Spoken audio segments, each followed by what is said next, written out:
What you are about to hear in the next few seconds could completely change how you see the 2026 FIFA World Cup. And the biggest football powers in Europe are absolutely furious right now. Stay with me because this story is moving fast and the stakes could not be higher for the future of the world's most watched sporting event.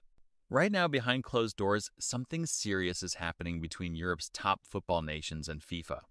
The tension has been building for months, but in the last few days, it has reached a breaking point. Multiple European football associations are openly pushing back against FIFA's decisions surrounding the 2026 World Cup. And when Europe pushes back against FIFA, the entire football world pays attention. This is not a small disagreement. This is a direct challenge to how the tournament is being run, and the ripple effects could affect every single fan watching from home. So if you care about the World Cup, you need to watch this video all the way through because we are breaking this down piece by piece right now.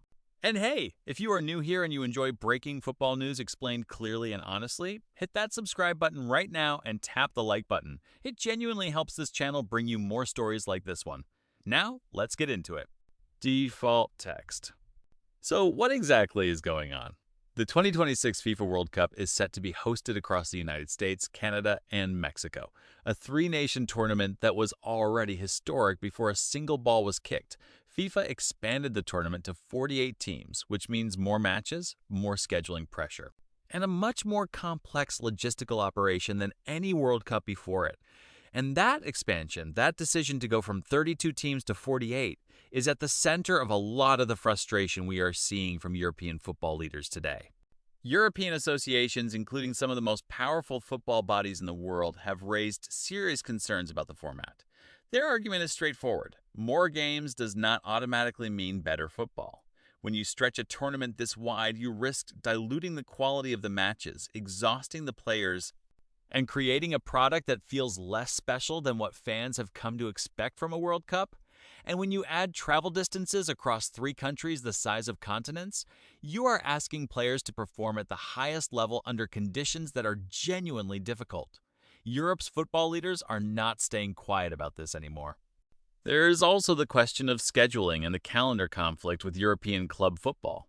This is a massive issue that does not get enough attention. Europe's top leagues, the Premier League, La Liga, Serie A, the Bundesliga, Ligue 1, they all run on tight calendars. FIFA's expanded World Cup puts additional pressure on an already packed season. And club owners and league executives are not happy. They see their players they pay enormous salaries, players who carry their clubs through long domestic seasons, arriving at a tournament that is bigger, more demanding, and more physically punishing than ever before. The clubs carry the risk, FIFA collects the reward. That imbalance is something European stakeholders have been raising for years, and right now those conversations have turned into something much louder. Let's also talk about what is happening on the commercial and broadcasting side, because this matters more than most people realize. The 2026 World Cup is the most commercially ambitious in FIFA history. The revenue projections are enormous, but European broadcasters and sponsors are asking serious questions about how FIFA is managing the production and presentation of this expanded tournament. With 104 matches instead of the traditional 64, the broadcasting challenge is enormous. How do you keep every match feeling important? How do you stop casual fans from feeling overwhelmed? These are not small questions, and the answers FIFA has provided so far have not satisfied everyone in Europe who has a financial stake in making this tournament a success. Now, here is something important to understand. When we say Europe is revolting against FIFA, we are not talking about a situation where countries are threatening to pull out of the tournament. The World Cup is too big, too important, and too central to the football calendar for that to happen. What we are talking about is something more strategic. European football associations, UEFA, and key stakeholders are applying pressure, political pressure, public pressure, and behind-the-scenes pressure to force FIFA to address legitimate concerns before it is too late to fix them. Think of it as a negotiation that has gone public, and when negotiations go public in football, things get complicated very quickly. UEFA, which is the governing body for European football and one of the most powerful voices in the global game, has been in a difficult relationship with FIFA for several years now. There have been disagreements over governance, over the distribution of revenue, and over the direction of the game at the highest level. The 2026 World Cup has become the latest flashpoint in that relationship, and with European nations making up a significant portion of the World Cup's most competitive teams and its largest global audience, FIFA cannot simply ignore what is coming out of Europe right now. What happens next is genuinely unclear, and that uncertainty is part of what makes this story so important to follow.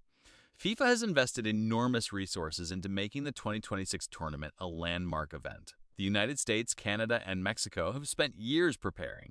Billions of dollars are already in motion.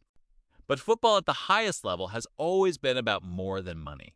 It is about the game itself, the players who play it, and the fans who love it. If Europe's concerns are not addressed seriously, the 2026 World Cup could begin under a cloud of controversy that no amount of marketing can clear away. And that is the real question sitting at the center of all of this. Can FIFA and European football find a way to work through these disagreements before the tournament kicks off? Or are we heading into the biggest World Cup in history with a genuine political crisis running alongside it?